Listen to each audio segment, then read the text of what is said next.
বাংলাদেশে বসবাসরত মার্কিন নাগরিকদের চলাফেরায় নতুন করে সতর্কতা জারি ঢাকাস্থ মার্কিন দূতাবাসের। যুক্তরাষ্ট্রের এই পদক্ষেপ বাড়াবাড়ি বললেন বাণিজ্য মন্ত্রী। এখানে রেড অ্যালার্ট কারা জারি করে কি এটা তেমন কিছু না। মার্কিন যুক্তরাষ্ট্রই তো সেদিন স্কুলে প্রবেশ করে 10 জনকে হত্যা করেছে। তাভেলা হত্যাকাণ্ডের তদন্তে উল্লেখযোগ্য অগ্রগতি হয়েছে, চলছে তথ্য প্রমাণ সংগ্রহের কাজ। এই তাভেলা হত্যাকাণ্ডের আমাদের যথেষ্ট অনুধানযোগ্য উল্লেখযোগ্য সাফল্য এসছে, আমরা কাজ করে যাচ্ছি। দেখছিলেন প্রধান শিরোনাম। দুপুরের সময়ের সঙ্গে আছে আমি মিজানুর রহমান খবির এবং আমি ইশরাত জাহান। এবার অন্যান্য শীর্ষ সংবাদ। দুর্গাপূজা নির্বিঘ্ন করতে রাজধানীতে নেওয়া হয়েছে পর্যাপ্ত নিরাপত্তা ব্যবস্থা। নাশকতার আশঙ্কায় চট্টগ্রামের 5 জেলায় বিজিবি মোতায়েন। প্রতিটি শিশুর জন্য নিরাপদ বাসযোগ্য দেশ গড়ে তুলতে কাজ করছে সরকার, শেখ রাসেলের জন্মদিনে বললেন প্রধানমন্ত্রী। বাংলাদেশের চাহিদা মতো বিদ্যুৎ দিতে সম্মত ভারত, জানালেন প্রতিমন্ত্রী। রামপাল বিদ্যুৎ কেন্দ্র হবে সম্পূর্ণ পরিবেশ বান্ধব, মন্তব্য ভারতীয় হাইকমিশনারের। সব শিক্ষা বোর্ডে চালু হচ্ছে প্রশ্ন ব্যাংক। শিক্ষক শিক্ষার্থী উভয়েই জমা দিতে পারবেন প্রশ্ন, ফলপ্রসূ হলে কমবে কোচিং নির্ভরতা, মত শিক্ষাবিদদের। এবং পণ্যের শুল্ক ও কোটামুক্ত প্রবেশাধিকার না থাকায় মালয়েশিয়ার সঙ্গে বাড়ছে বাণিজ্য ঘাটতি। যৌথ বিনিয়োগের মাধ্যমে বাণিজ্য সম্প্রসারণের আশ্বাস মালয়েশিয়ার।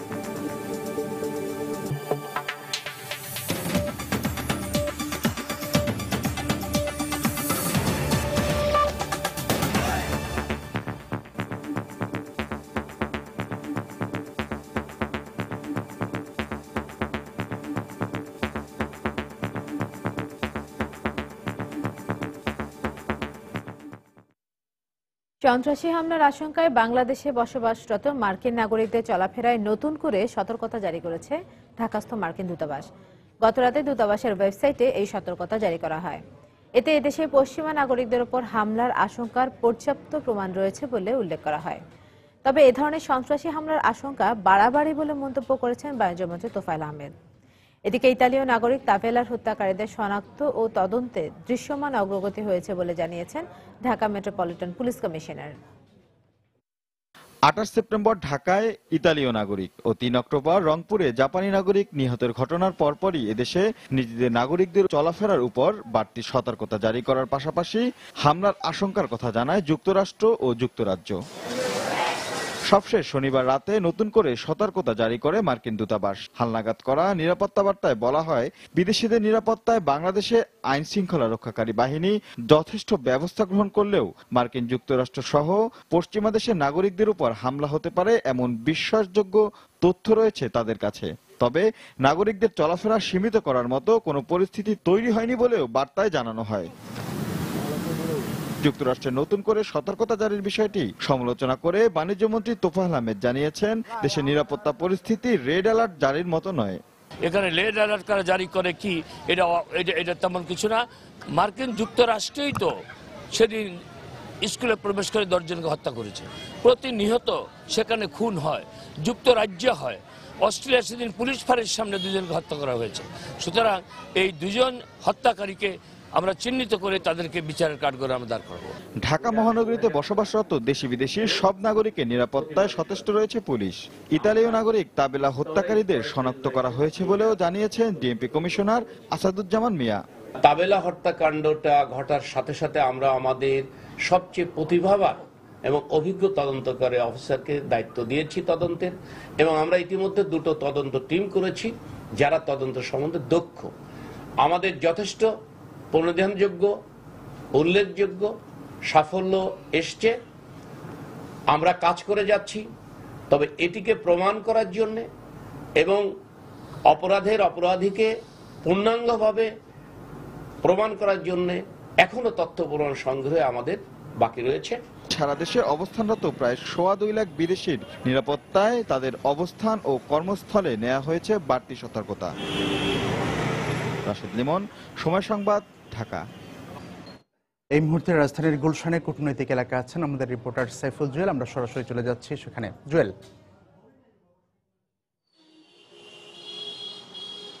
কবির, আপনাকে ধন্যবাদ। আমি এখন আছি গুলশান অ্যাভিনিউ, ঠিক গুলশান মোড়ের ঠিক আগের যে সড়কটি আছে, তো এইখানে।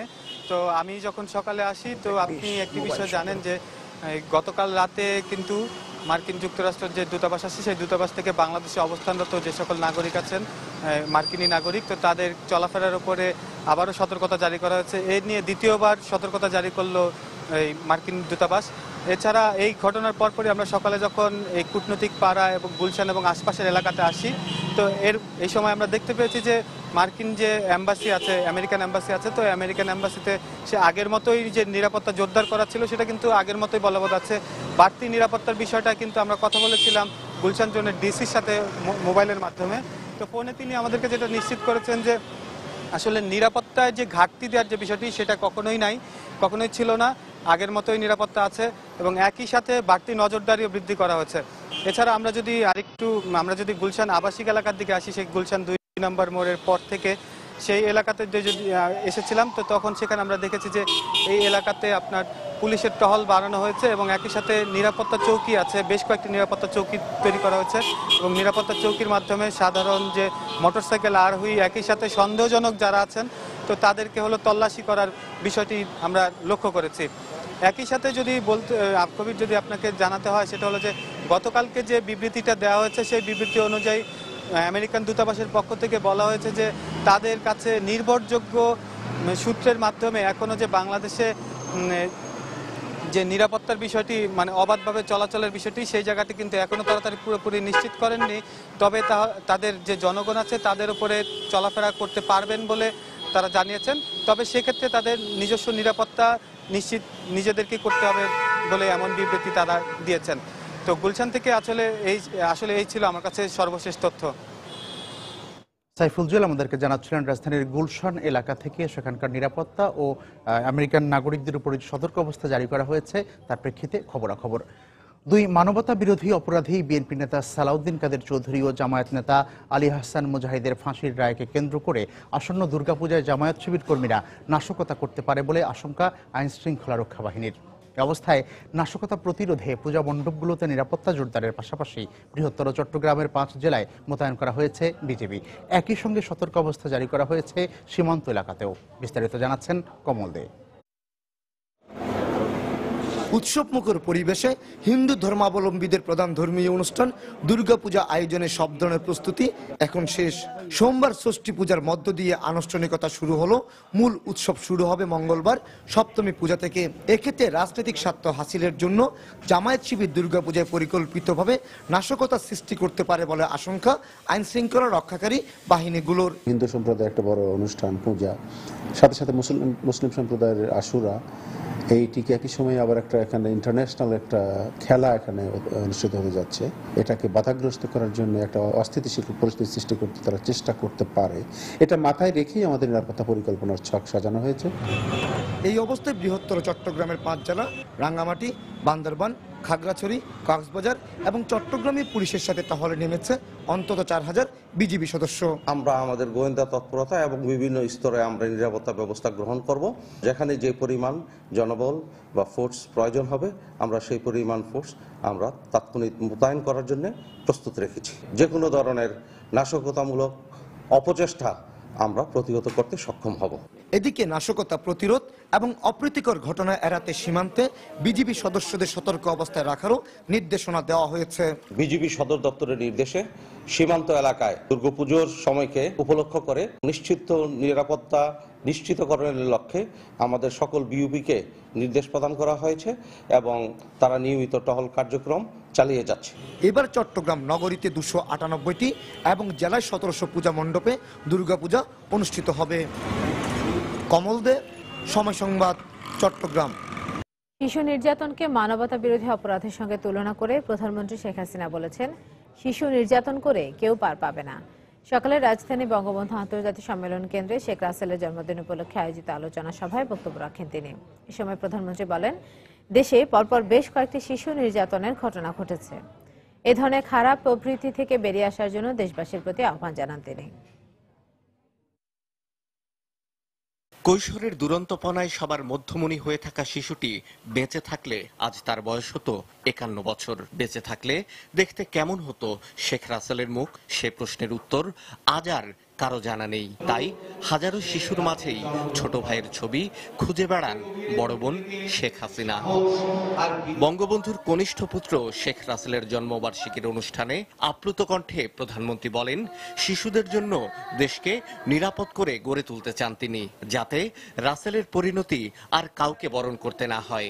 অনেকে মনে করেন যে আমরা বেঁচে আছি বলেই হয়তো দেশের জন্য কিছু করতে পারছি, কিন্তু এই বেঁচে থাকাটা আপনজন হারিয়ে, বাবা মা ভাই বোন হারিয়ে এই বেঁচে থাকাটা যে কত কষ্টের, এটা হয়তো আমি ভাষা দিয়ে বোঝাতে পারবো না। আর ওই ছোট্ট রাসেল যাকে কোলে করে বড় করেছে তাকে এইভাবে হত্যা করা হলো।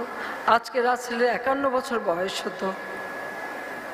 মাঝে মাঝে সেটাই চিন্তা করি, রাসেল কেমন হতো দেখতে। শেখ হাসিনা বলেন, অনেক চড়াই উতরাই পার করে রাসেল সহ বঙ্গবন্ধু এবং তার পরিবারের সদস্যদের হত্যাকাণ্ডের বিচার হয়েছে। আর আগামী দিনের শিশুদের জীবন নিরাপদ রাখতে এই হত্যাকাণ্ডের বিচার হওয়া দরকার ছিল। যদি একটা ঘটনা ঘটে তখন যেন সেই ঘটনা ব্যাপকভাবে ঘটার একটা প্রবণতা, এটা আমি ঠিক জানি না বাংলাদেশের মানুষের চরিত্রের কোন একটা দিক। কাজে আমি একটা আহ্বান জানাবো দেশবাসীকে, এইভাবে শিশুদের উপর যারা নির্যাতন করে বা শিশুদের হত্যা করে তাদের বিচার আমরা করব ইনশাল্লাহ, তারা ছাড়া পাবে না। কিন্তু কেউ যেন এইরকম মানবতা বিরোধী কাজ যেন কেউ না করে। পরে শেখ রাসেল জাতীয় শিশু কিশোর পরিষদ আয়োজিত দাবা চিত্রাঙ্কন এবং সাংস্কৃতিক প্রতিযোগিতায় বিজয়ী শিশু কিশোরদের হাতে পুরস্কার তুলে দেন প্রধানমন্ত্রী শেখ হাসিনা। শাহ আলী জয়, সময় সংবাদ, ঢাকা। দেশের বর্তমান আইন শৃঙ্খলা পরিস্থিতি নিয়ে এই মুহূর্তে সচিবালয়ে সাংবাদিকদের ব্রিফ করছেন স্বরাষ্ট্রমন্ত্রী আসাদুজ্জামান খান কামাল। সরাসরি চলে যাচ্ছি সেখানে। এটা কিন্তু একদিন হয় না, 2-3 দিন হয়, এবং সেখানেও একটা কিছু করতে পারে সে ধরনের আমরা মনে করছি। তো সেইটার জন্য আমরা প্রস্তুতি নিয়েছি, যাতে এই ধরনের কোনো ধরনের অঘটন না ঘটাতে পারে সেইগুলো আমরা ব্যবস্থা নিয়েছি। আমরা পর্যাপ্ত পরিমাণ নিরাপত্তা বাহিনী তাদের এই সমস্ত অনুষ্ঠানগুলিতে থাকবে। আমাদের ওই যে এটাকে বলে ওই লোকাল যে ভলান্টিয়ার স্বেচ্ছাসেবক এরা থাকবে, আমাদের কমিউনিটি পুলিশ থাকবে, আমাদের আনসার, ভিডিপি, আমাদের সব ধরনের লোক থাকবে। আমরা বিজেপিকেও পাশাপাশি সতর্ক অবস্থায় রেখে দিয়েছি। যেখানে যা দরকার আমরা সবকিছুই ব্যবস্থা গ্রহণ করব, যাতে করে এই ধর্মীয় উৎসবগুলো, এই যে সর্বজনীন উৎসবগুলো যাতে সুন্দর মতো শান্তিমতো ভাবে পালন করতে পারে।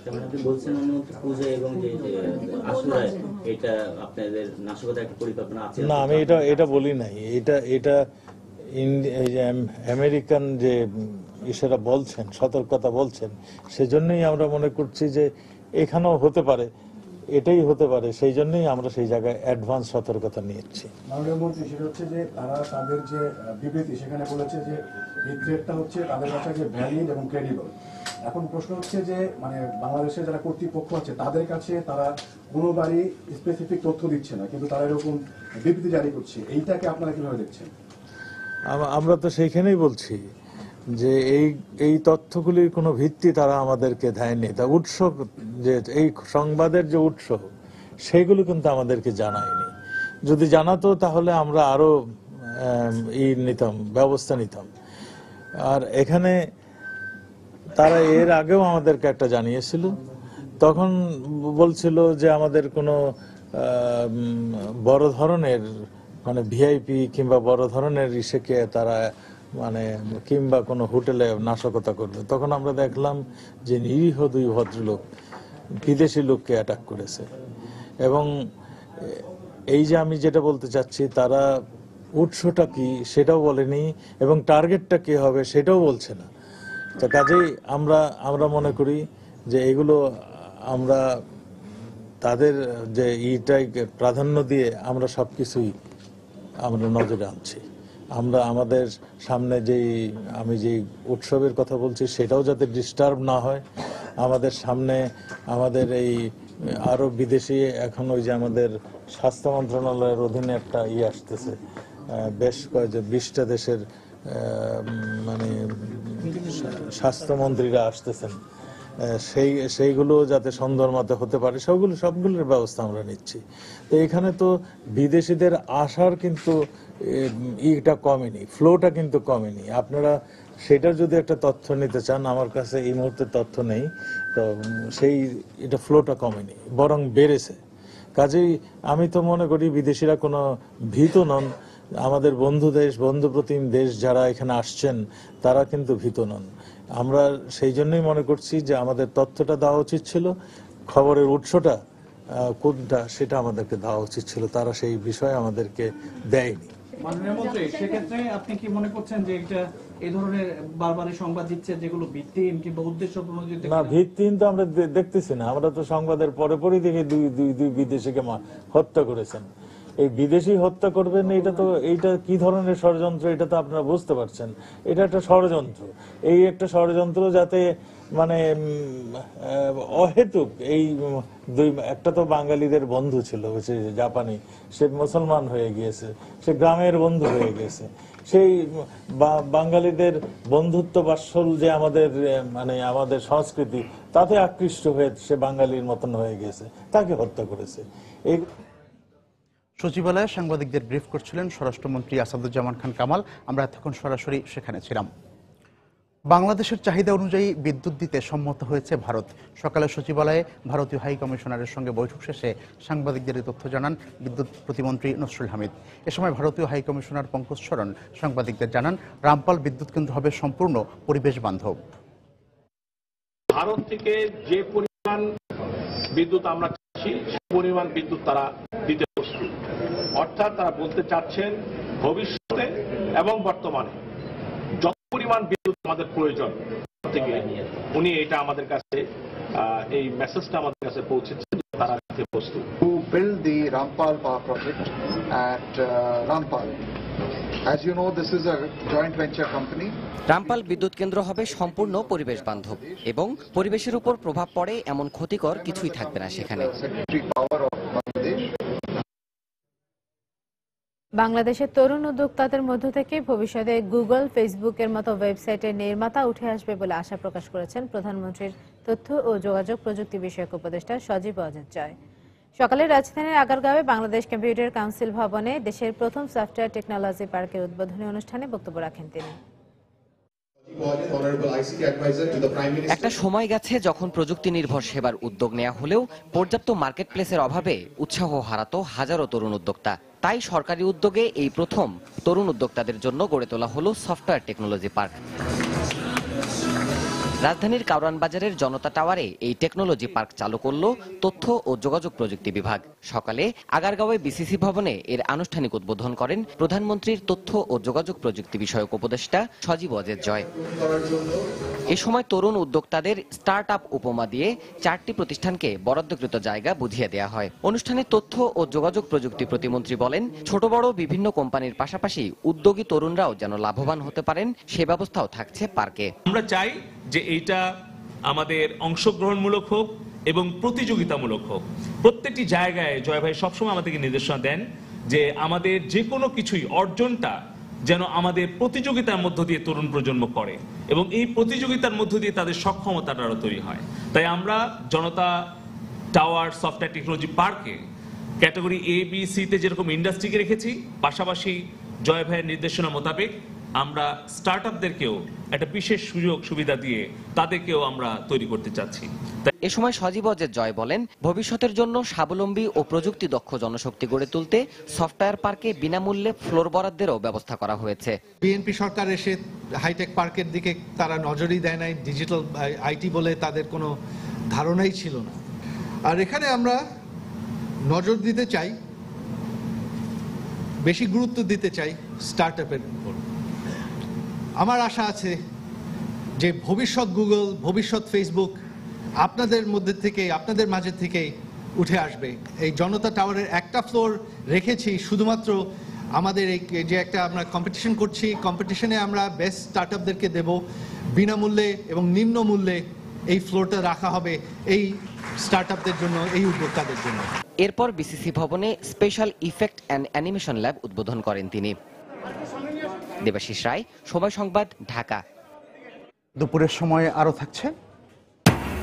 সিলেটের বহুল আলোচিত শিশু রাজন হত্যা মামলার প্রধান আসামি কামরুলকে আদালতে হাজির, চলছে সাক্ষ্য গ্রহণ। এবং জামালপুরের ইসলামপুরে যমুনা নদীর ভাঙনে ফসলি জমিসহ 2 শতাধিক বাড়িঘর বিলীন, হুমকির মুখে সরকারি বেসরকারি স্থাপনা, দ্রুত পদক্ষেপ নেওয়ার আহ্বান জনপ্রতিনিধিদের। দেশের বিভিন্ন স্থানে পূজা মণ্ডপ ভাঙচুরের ঘটনায় সরকার এবং আইন শৃঙ্খলা রক্ষা বাহিনীর হস্তক্ষেপ কামনা করেছে ঢাকা মহানগর সার্বজনীন পূজা কমিটি। সকালে ঢাকেশ্বরী মন্দিরে এক আলোচনা সভা শেষে ব্রিফিং করেন সংগঠনের নেতারা। এ সময় এখনও দোষীদের গ্রেফতার না করায় ক্ষোভ প্রকাশ করেন তারা। 17টি পূজা মণ্ডপে প্রতিমা ভাঙচুরের খবর পাওয়া গেছে, যা আমাদেরকে আশঙ্কিত করে। তবুও আমরা আশাবাদী জনগণের সার্বিক সহায়তায় শারদীয় দুর্গোৎসব সুষ্ঠুভাবে অনুষ্ঠিত হবে। ধর্মীয় অনুভূতিতে আঘাত, আমি আপনাদের মাধ্যমে যারা এই কথাগুলো বলে বা যারা এটি নিয়ে রাজনীতি করে ধর্মীয় অনুভূতিতে আঘাত এনেছে তাদেরকে বলতে চাই, পাল্টা আমার প্রতিমা ভাঙা এটা কি আমার ধর্মীয় অনুভূতিতে আঘাত নয়? এদিকে দুর্গাপূজা এবং বিসর্জনের সময় পর্যাপ্ত নিরাপত্তা ব্যবস্থা নেওয়া হয়েছে বলে জানিয়েছেন Dhaka metropolitan police commissioner Asaduzzaman Miah. দুপুরে ডিএমপির মিডিয়া সেন্টারে ব্রিফিংয়ে তিনি বলেন, সন্ধ্যা 6টার মধ্যে প্রতিমা বিসর্জনের বিষয়ে সারা দেশে নির্দেশনা দেওয়া হয়েছে। 6টার আগে বিফোর সানসেট সমস্ত প্রতিমাগুলো বিসর্জন হয়ে যাবে। এই ব্যাপারে আমাদের প্রত্যেকটা পূজা কমিটির সাথে কথা হয়েছে, মহানগর পূজা উদযাপন পরিষদের সাথে এই ব্যাপারে আমাদের চূড়ান্ত সিদ্ধান্ত হয়েছে। 2 জায়গা সবচেয়ে বড় বিসর্জনের স্থান, একটি হচ্ছে ওয়াইজঘাট আর একটা হচ্ছে উত্তরা BWTA ল্যান্ডিং স্টেশন। এই 2 জায়গার জন্য আমাদের ব্যাপক নিরাপত্তা ব্যবস্থা থাকবে। সনাতন ধর্মাবলম্বীদের সবচেয়ে বড় ধর্মীয় উৎসব শারদীয় দুর্গাপূজাকে ঘিরে ভোলায় ভক্ত পূজারীদের মাঝে বইছে উৎসবের আমেজ। সাজসজ্জার বৈচিত্র্য আনতে জেলার মণ্ডপগুলোতে চলছে শেষ মুহূর্তের প্রস্তুতি। এদিকে উৎসব শান্তিপূর্ণ করতে কড়া নিরাপত্তা ব্যবস্থা নেওয়ার কথা জানিয়েছেন পুলিশ সুপার নাসিরুদ্দিন লিটনের তথ্য, উৎপল দেবনাথের ছবি নিয়ে ডেস্ক রিপোর্ট।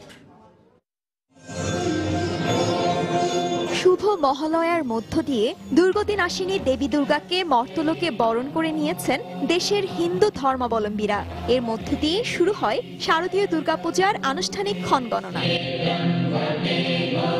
তাই দশভুজা দেবী দুর্গার সন্তুষ্টি অর্জন নিয়ে ভোলার সনাতন ধর্মাবলম্বীদের মাঝে চলছে ব্যস্ততা। জেলার প্রতিটি মন্দির ও মণ্ডপে প্রতিমা নির্মাণের কাজও প্রায় শেষ। শিল্পীর নিপুণ হাতের ছোঁয়ায় সেজে উঠেছেন দেবী দুর্গা। এখন চলছে শেষ মুহূর্তের প্রস্তুতি। প্রতিমার কাজ প্রায় শেষের মধ্যে, দিন রাত 24 ঘন্টা কাজ চলতেছে। এবার লাইটিং এ আমরা একটু বেশি প্রস্তুতির করেছি। সনাতন ধর্মাবলম্বীদের সর্ববৃহৎ এই উৎসবকে জাঁকজমকপূর্ণ করতে সরকারি সহায়তার দাবি পূজা উদযাপন পরিষদ নেতাদের। মণ্ডপগুলিতে খুব শান্তিপূর্ণভাবে কাজ চলছে, তবে এবার উৎসবের আমেজ অনেকটা কম। আমরা সরকারের কাছে জোর দাবি জানাইছি বিভিন্ন মন্দিরে অনুদানটা একটু বাড়িয়ে দেওয়ার জন্য। এদিকে দুর্গাপূজাকে ঘিরে পর্যাপ্ত নিরাপত্তা ব্যবস্থা গ্রহণ করেছে পুলিশ প্রশাসন। আমাদের ইউনিফর্ম পুলিশ, আনসার, সাদা পোশাকের পুলিশ এবং 1,500-এরও বেশি আমাদের নিরাপত্তা কর্মী মোতায়েন থাকবে। এবছর ভোলার 7 উপজেলার 95টি মণ্ডপে সোমবার থেকে শুরু হবে শারদীয় দুর্গাপূজা। সময় সংবাদ, ভোলা। ধর্মীয় রীতি অনুযায়ী পঞ্চমীতে শারদীয় দুর্গাপূজার আনুষ্ঠানিকতা শুরু হয়, তবে ভারতের পশ্চিমবঙ্গের ক্ষেত্রে ব্যাপারটা একটু অন্যরকম। মহালয়ার দিন থেকে সেখানে পূজা মণ্ডপের উদ্বোধন শুরু হয়। যথারীতি এবারও উদ্বোধনী অনুষ্ঠানে অংশ নেন পশ্চিমবঙ্গ মুখ্যমন্ত্রী মমতা বন্দ্যোপাধ্যায় সহ রাজনীতিক ও তারকা ব্যক্তিত্বরা। বিশ্বের সবচেয়ে বড় দুর্গা প্রতিমা হিসেবে এরই মধ্যে আলোচনায় চলে এসেছে কলকাতার দেশপ্রিয় পার্কের এই প্রতিমা। 50 ফুট দূর থেকেই দেখা যায় দেবীর মূর্তি, তাই ঠিক কত উঁচু এই প্রতিমা তা বলতে পারলে পুরস্কারের ঘোষণা দিয়েছেন আয়োজকরা। তৃতীয়ার সন্ধ্যায় উদ্বোধন করেন ক্রিকেটার সৌরভ গাঙ্গুলি। একই সন্ধ্যায় উত্তর কলকাতার একটি পূজা মণ্ডপের উদ্বোধন করেন অভিনেতা প্রসেনজিৎ চট্টোপাধ্যায়। এখানে বড়নগরে এত সুন্দর পুজো এবং শুধু ঠাকুরটা অদ্ভুত ভালো, তার সঙ্গে প্যান্ডেল যেভাবে ডেকোরেট করেছে এত ভালো, আমার নিজের এত ভালো লাগে। এই বছর আমার প্রথম ঠাকুর দর্শন সেইভাবে এটা হলো এবং এত দূরে এসেছি আমি, কিন্তু তাহলেও আমার মন ভরে গেছে এবং এত সুন্দরভাবে সাজিয়েছেন এরা। পশ্চিমবঙ্গের মুখ্যমন্ত্রী মমতা ব্যানার্জি, রাজ্যপাল কিশোরীনাথ ত্রিপাঠীও পূজা মণ্ডপের উদ্বোধন করেছেন। সার্বজনীন পূজা মণ্ডপগুলোর জাঁকজমক যেমন বাড়ছে, ঠিক তেমনি কলকাতার ঐতিহ্যবাহী বাড়িগুলো নিজেদের জৌলুস ধরে রেখেছে। শোভাবাড়ি রাজবাড়িতে দেখা গেছে পূজা উপলক্ষে সাজ সাজ রব।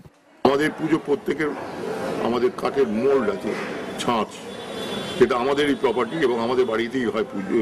আমাদের প্রত্যেকটা স্পেসিফিকেশন আছে, কত চওড়া কত লম্বা। রোববার পঞ্চমী, তাই দুর্গাপূজার অন্যতম অনুষঙ্গ ঢাক নিয়ে ঢাকিরা পুরোপুরি প্রস্তুত। শনিবার শিয়ালদহ স্টেশনের পাশে এভাবেই তাদের ঢাক বাজাতে দেখা গেছে। সময় সংবাদ, কলকাতা। আওয়ামী লীগ সরকার আইন শৃঙ্খলা রক্ষা বাহিনীর মাধ্যমে ক্ষমতা দখল করে গণতন্ত্রকে নির্বাসিত করেছে বলে অভিযোগ করেছেন বিএনপি চেয়ারপারসনের উপদেষ্টা অ্যাডভোকেট খন্দকার মাহবুব হোসেন। সকালে জাতীয় প্রেস ক্লাবে বাংলাদেশ অগ্নিসেনা সংসদ আয়োজিত মত প্রকাশের স্বাধীনতা ও বাংলাদেশের গণতন্ত্র শীর্ষক এক আলোচনা সভায় তিনি বক্তব্য রাখেন। এ সময় বিএনপির ভাইস চেয়ারম্যান আব্দুল্লাহ আল নোমান বলেন, বর্তমান সরকার রাষ্ট্রযন্ত্রগুলোকে জনগণের বিরুদ্ধে ব্যবহার করে তাদের উপর নির্যাতন চালাচ্ছে। আজকে এই ইনস্ট্রুমেন্টগুলোকে এই অবৈধ সরকার ব্যবহার করে জনগণের বিরুদ্ধে ব্যবহার করছে, অথচ এরা জনগণের পক্ষে থাকার কথা, জনগণের অধিকার নিশ্চিত করার কথা। এই সরকারের রাজনৈতিক উদ্দেশ্য অতীতের সমস্ত কর্মকাণ্ড উপড়ে ফেলে এরা চরম নির্যাতন চালাচ্ছে আমাদের উপরে। জনগণের স্বার্থে, গণতন্ত্রের স্বার্থে, দেশ রক্ষার স্বার্থে সব ভুলে গিয়ে আজকে আসুন আমরা ঐক্যবদ্ধ হই। যে যেখানে আছেন ঐক্যবদ্ধ হয়ে এই স্বৈর শাসককে, জনগণের সমর্থনবিহীন সরকারকে বিদায় নেওয়ার জন্য আমাদের বাধ্য করতে হবে। সিলেটের বহুল আলোচিত শিশু রাজন হত্যা মামলার প্রধান আসামি কামরুলকে আদালতে হাজির করা হয়েছে। মামলার সাক্ষ্য গ্রহণের 10ম দিনে মহানগর দায়রা জজ আদালতে কামরুল সহ 11 জন আসামিকে হাজির করা হয়। সকাল 8:30 থেকে কড়া নিরাপত্তার মধ্য দিয়ে সিলেটের কেন্দ্রীয় কারাগার থেকে তাদের আদালতে নেওয়া হয়। পরে বেলা 12টার দিকে মহানগর দায়রা জজ মোহাম্মদ আকবর হোসেন মৃধার আদালতে আসামিদের হাজির করা হয়। আজ এই মামলার সাক্ষ্য দেন মহানগর গোয়েন্দা পুলিশ পরিদর্শক ও মামলা তদন্ত কর্মকর্তা সুরঞ্জিত তালুকদার। এছাড়া এই মামলার 38 সাক্ষীর মধ্যে ইতিমধ্যে 35 জন সাক্ষীর সাক্ষ্য গ্রহণ সম্পন্ন হয়েছে। গত 8 জুলাই শহরতলির কুমারগাঁওয়ে চোর সন্দেহে 13 বছরের শিশু রাজনকে পিটিয়ে হত্যা করা হয়।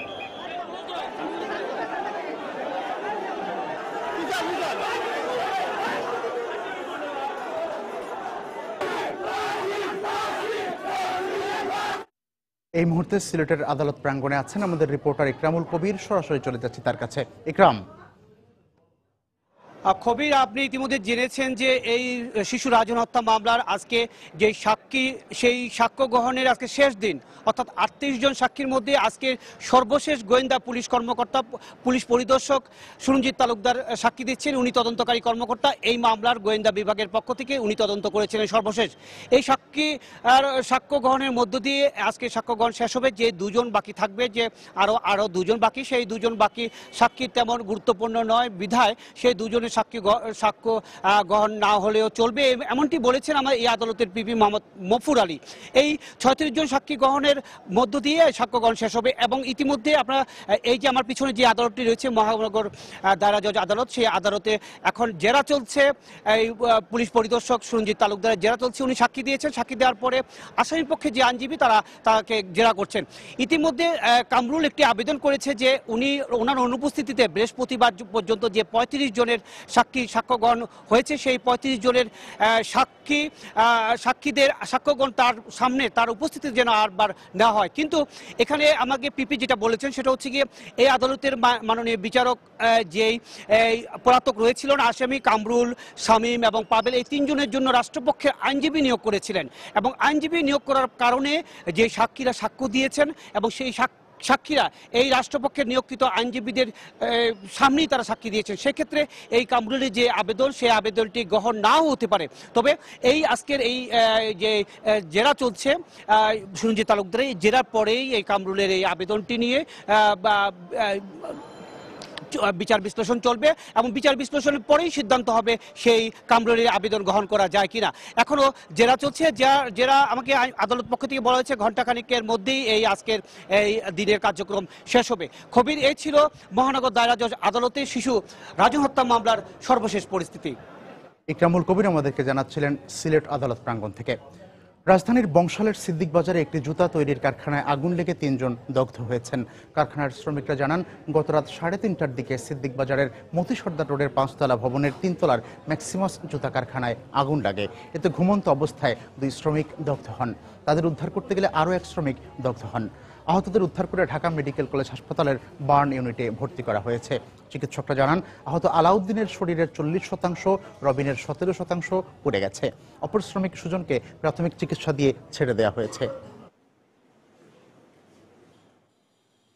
রাত্রে 3টা 3:30 দিকে কারখানায় আগুন লাগছে। কারেন্ট থেকে শর্ট করে মনে করেন সলিউশন মধ্যে আগুন লাগছে। 3:30টার সময় তাদেরকে আমরা হাসপাতালে নিয়ে আসছি আর কি। একজন ঘুমায় ছিল, আরেকজন বসা ছিল, আরেকজন মানে কি জানি করছিল আর কি। এটা সঠিক বলতে পারলাম না, কারণ আমরা গেছিলাম নিচে খাবারের জন্য। আমরা খাবার খেয়ে আসি, আসার পরে দেখি মানে ওরা মানে চিল্লাচিল্লি করতেছে। বাংলাদেশের প্রতি যুক্তরাষ্ট্রের নীতি কখনোই স্বস্তিদায়ক ছিল না। তাই সম্প্রতি বিদেশিদের ভ্রমণ নিরাপত্তা বিষয়ক সতর্কতা দেশের প্রবৃদ্ধি অর্জনে বাধা হয়ে দাঁড়াবে না বলে মনে করছেন অর্থমন্ত্রী আবুল মাল আব্দুল মুহিত। যুক্তরাষ্ট্র সফর শেষে দেশে ফিরে সচিবালয়ে এক সংবাদ সম্মেলনে একথা বলেন তিনি। ইউএসের লিস্টে দেখেন, মাত্র তারা 2টি দেশকে আইডেন্টিফাই করেছে as difficult country, Russia and Bangladesh. So US policy আপনারা যতই চেষ্টা করেন না কেন, এটা আর খুব বেশি পরিবর্তন হবে বলে আমার মনে হয় না, এবং তাতে আমরা যে খুব এফেক্টেড হচ্ছি সেটা না। আমরা তো দাবি করছি যে we should have a growth rate of 7% this year, and I'm very pleased to find that World Bank IMF যারা সবসময় তাদের projections are always much less than what we do. IMF has finally upped their projection to 6.8%. So I'm absolutely certain it will be 7%. গেল কয়েক বছর ধরে বাংলাদেশের সঙ্গে বেড়েই চলেছে মালয়েশিয়ার বাণিজ্য ঘাটতির পরিমাণ। এক্ষেত্রে পণ্যের শুল্ক ও কোটামুক্ত প্রবেশাধিকার না থাকাকেই দায়ী করে দেশীয় উদ্যোক্তারা বলছেন, দুদেশের বাণিজ্য সম্পর্ক বাড়ানোর জন্য এসব বাধা দূর করার পাশাপাশি প্রয়োজন রপ্তানি তালিকায় নতুন পণ্যের সংযোজন।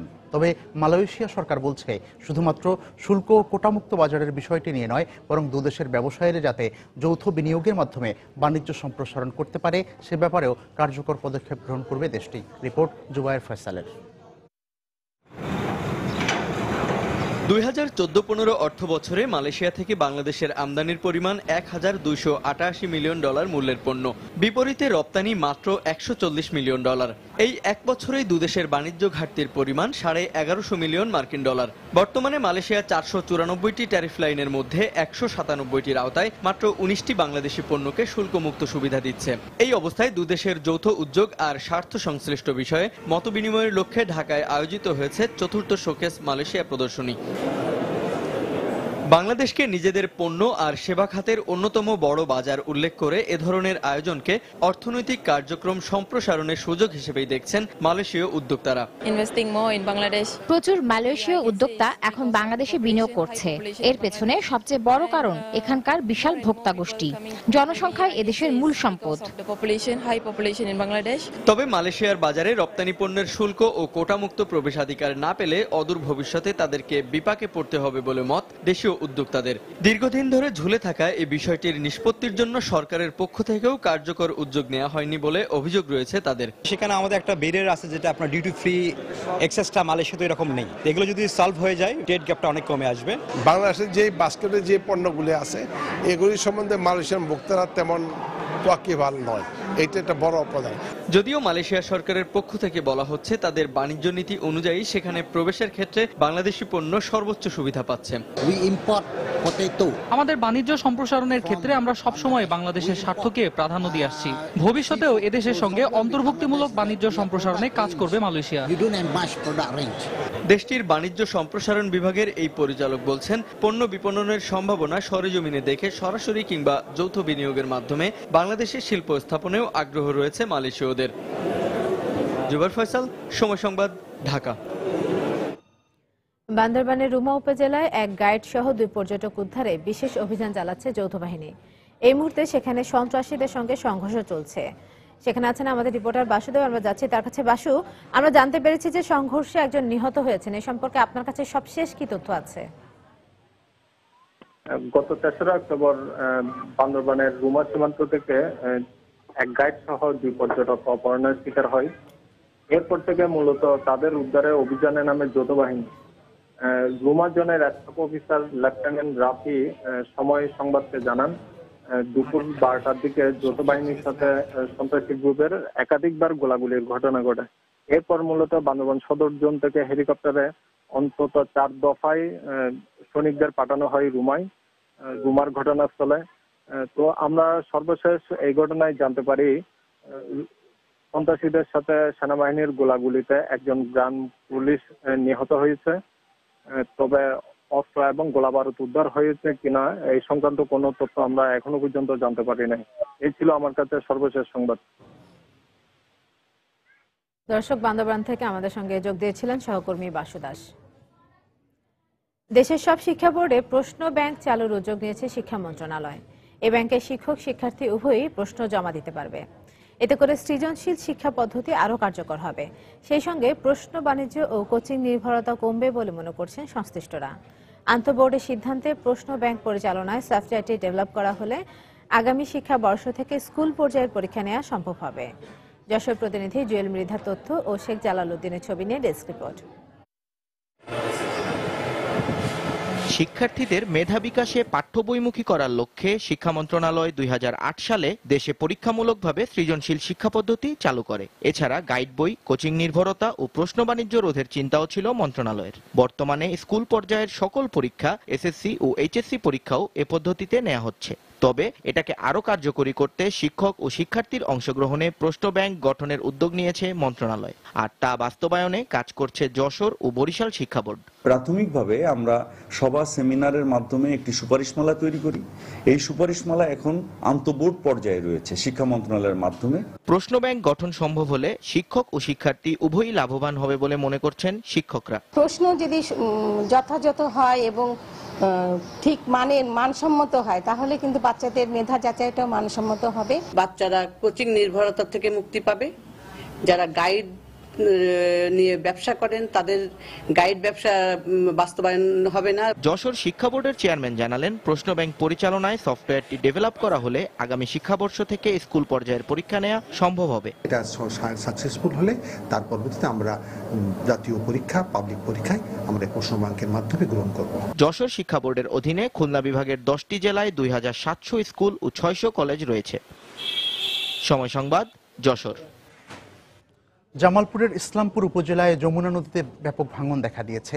গত কয়েকদিনের ভাঙনে ফসলি জমিসহ 2 শতাধিক বাড়িঘর নদীগর্ভে বিলীন হয়ে গেছে।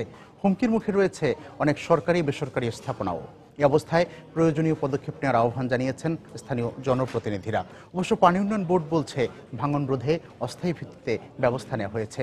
জাহাঙ্গীর আলমের পাঠানো তথ্য ছবি নিয়ে ডেস্ক রিপোর্ট। বর্ষা মৌসুমের পানি কমার সাথে সাথেই শুরু হয়েছে জামালপুর ইসলামপুর উপজেলার যমুনার ভাঙন। গত কয়েকদিনের ভাঙনে কুলকান্দি ও বেলগাছা ইউনিয়নের প্রায় 1 কিলোমিটার এলাকা নদীগর্ভে বিলীন হয়ে গেছে। এতে ফসলি জমি সহ বসত ভিটা হারিয়ে গৃহহীন হয়ে পড়েছেন 5 শতাধিক মানুষ। আমাদের এখন সহায় সম্বলহীন, আমরা দিন যাব কিভাবে যে কি করব কিছু নাই, কিচ্ছুই নাই। আমার ভিটা বাড়িও ছাড়া হয়ে গেলাম, স্বামী মরছে 6 বছর ধরে। আমার সরকারের কোনো অনুদান আজ পর্যন্ত আমরা পাইনি। এই অবস্থায় ভাঙন রোধে প্রয়োজনীয় ব্যবস্থা নেওয়ার জন্য সংশ্লিষ্ট কর্তৃপক্ষের প্রতি আহ্বান জানিয়েছেন স্থানীয় জনপ্রতিনিধি। মাননীয় প্রধানমন্ত্রী, পানি সম্পদ মন্ত্রী সহ সর্বোচ্চ স্তরে আমি এই নদী ভাঙন এলাকা প্রতিরোধ করার জন্য উদাত্ত আহ্বান জানাই। অবশ্য পানি উন্নয়ন বোর্ড বলছে ভাঙন রোধে জরুরি ভিত্তিতে ব্যবস্থা নেওয়া হয়েছে। তড়িৎ ব্যবস্থা হিসেবে 10,000 জিওব্যাগ ফেলার নির্দেশনা দিয়েছিল এবং সেই মোতাবেক আমরা ডাম্পিংও করছি। যমুনার ভাঙন কবলে রয়েছেন ইসলামপুর উপজেলার কুলকান্দি, চিনাঢুলি ও বেলগাছা সহ 5 ইউনিয়নের অর্ধলক্ষাধিক মানুষ। সময় সংবাদ, জামালপুর।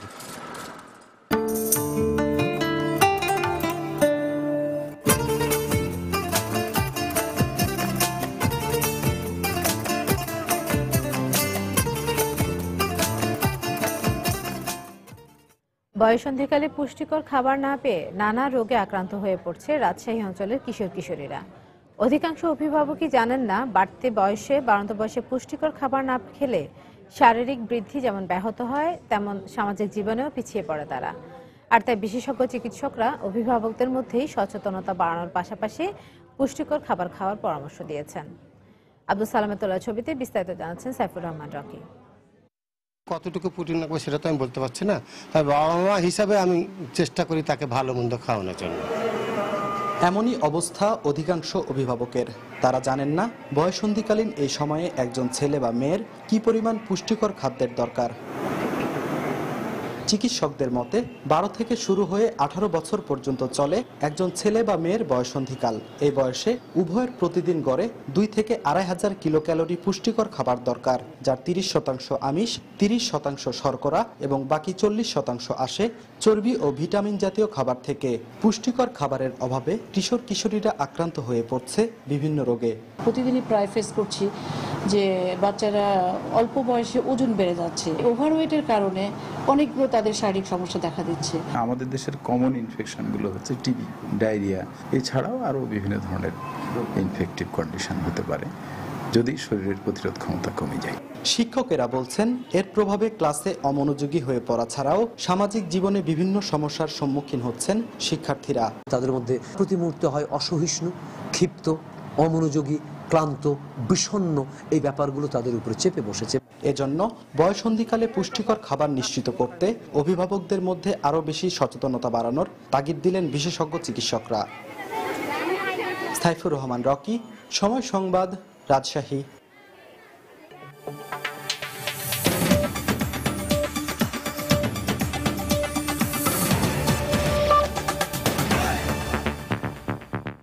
ক্রোয়েশিয়ার সঙ্গে হাঙ্গেরির দক্ষিণ সীমান্ত বন্ধের পর স্লোভেনিয়ায় প্রবেশ করতে শুরু করেছে হাজার হাজার শরণার্থী। শনিবার পর্যন্ত প্রায় 2700 অভিবাসী দেশটিতে প্রবেশ করেছে বলে জানিয়েছে আন্তর্জাতিক গণমাধ্যম। শরণার্থীর প্রবেশ ঠেকাতে সীমান্তে পুলিশের পাশাপাশি সেনা মোতায়েন করেছে স্লোভেনিয়া সরকার।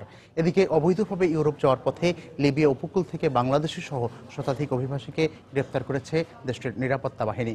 তুরস্কের উপকূলে নৌকাডুবে মৃত্যু হয়েছে অন্তত 12 অভিবাসন প্রত্যাশীর। শুক্রবার শরণার্থীদের প্রবেশ ঠেকাতে ক্রোয়েশিয়ার সঙ্গে নিজেদের সীমান্ত বন্ধ করে দেয় হাঙ্গেরি সরকার। এর পরপরই নিজেদের পছন্দের দেশে যাওয়ার জন্য নতুন পথ খুঁজে নেয় অভিবাসন প্রত্যাশীরা।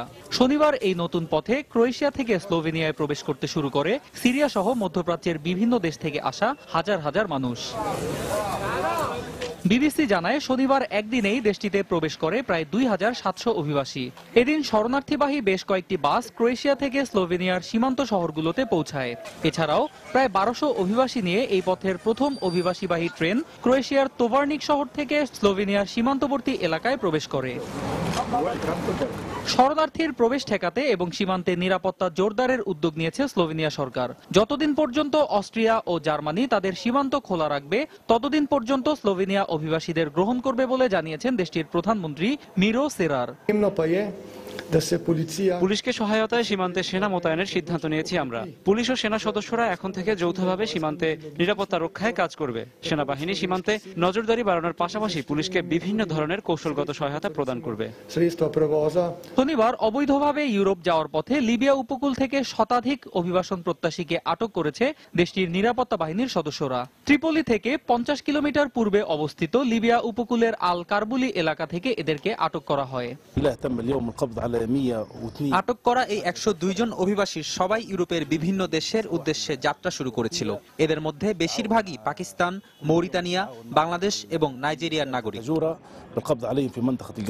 একই দিন অবৈধভাবে গ্রিসের লেসবোস দ্বীপে যাওয়ার পথে তুরস্ক উপকূলে নৌকা ডুবে 5 শিশু সহ অন্তত 12 অভিবাসীর মৃত্যু হয়েছে বলে জানিয়েছে দেশটির কোস্টগার্ড। আরও অন্তত 25 জনকে জীবিত উদ্ধার করা হয়, তবে তারা কোন দেশের নাগরিক সে বিষয়ে নিশ্চিত হওয়া যায়নি। অন্যয় কর্মকার, সময় সংবাদ।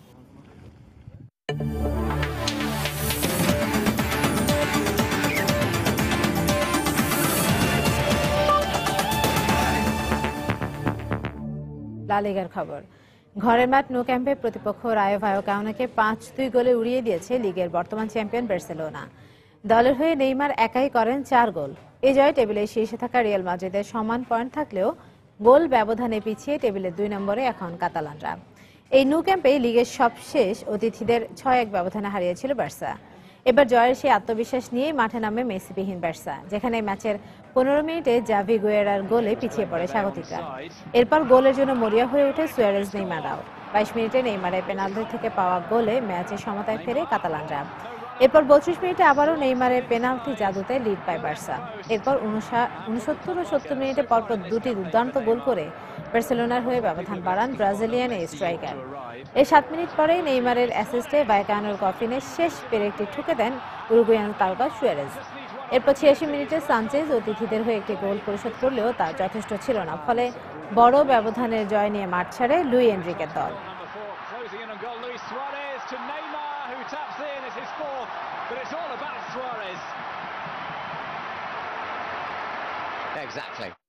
দুপুরের সময়ে এ পর্যায়ে শীর্ষ সংবাদগুলো জানিয়ে দিচ্ছি আরেকবার। বাংলাদেশে বসবাসরত মার্কিন নাগরিকদের চলাফেরায় নতুন করে সতর্কতা জারি ঢাকাস্থ মার্কিন দূতাবাসের। যুক্তরাষ্ট্রের এই পদক্ষেপ বাড়াবাড়ি বললেন বাণিজ্যমন্ত্রী। দুর্গাপূজা নির্বিঘ্ন করতে রাজধানীতে নেওয়া হয়েছে পর্যাপ্ত নিরাপত্তা ব্যবস্থা। নাশকতার আশঙ্কায় চট্টগ্রামের 5 জেলায় বিজিবি মোতায়েন। প্রতিটি শিশুর জন্য নিরাপদ বাসযোগ্য দেশ গড়ে তুলতে কাজ করছে সরকার। শেখ রাসেলের জন্মদিনে প্রধানমন্ত্রী। বাংলাদেশের চাহিদা মতো বিদ্যুৎ দিতে সম্মত ভারত, জানালেন প্রতিমন্ত্রী। রামপাল বিদ্যুৎ কেন্দ্র হবে সম্পূর্ণ পরিবেশ বান্ধব, মন্তব্য ভারতীয় হাই কমিশনারের। এবং সব শিক্ষা বোর্ডে চালু হচ্ছে প্রশ্ন ব্যাংক। শিক্ষক শিক্ষার্থী উভয়ে জমা দিতে পারবেন প্রশ্ন। ফলপ্রসূ হলে কমবে কোচিং নির্ভরতা, মত শিক্ষাবিদদের। দর্শক, ছিল দুপুরের সময়। যে কোনো খবর পেতে ভিজিট করুন সময়নিউজ.tv। সঙ্গে থাকুন সময়।